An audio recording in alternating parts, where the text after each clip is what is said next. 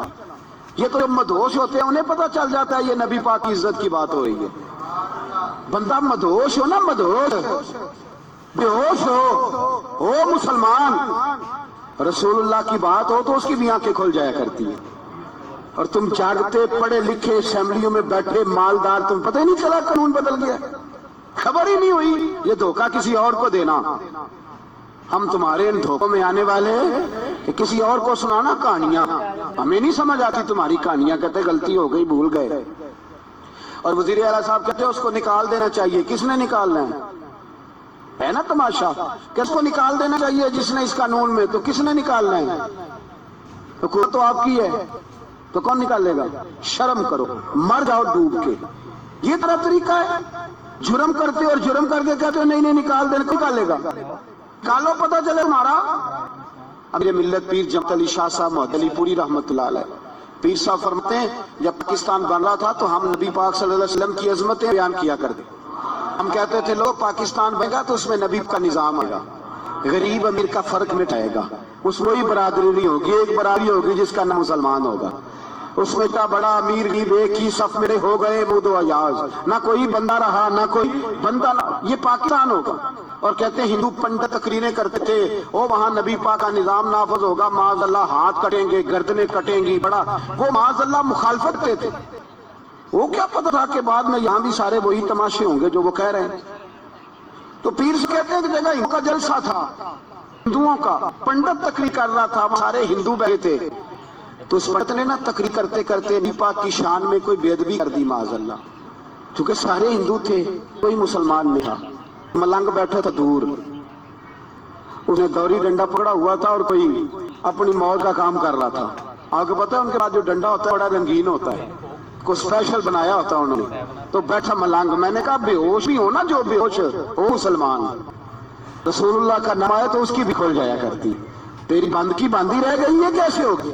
ہاتھ میں ڈنڈا تھا اور وہ اپنے کام لا ہوا تھا، جب اس کے کانوں میں سپیکر کی آواز آئی نا کہ نبی پاک کے بارے میں بات کی ہے تو ڈنڈا اٹھایا، پیچھے سے اسٹیج پہ چڑھ گیا، اور ہندوؤں نے سمجھا ملنگ آدمی ہے اس نے کیا کرنا ہے، آیا پنڈت کے پاس اور وہ کہتے ہیں 3 ڈنڈے اتنی زور سے مارے کہ چوتھے کی ضرورت ہی نہ پڑی، اتنی زور سے 3 ڈنڈے سر مارے کہ چوتھے کی ضرورت ہے، اس پھر آواز نکلی، مر گیا وہ، مجھے پکڑا جیل میں پھینک دیا۔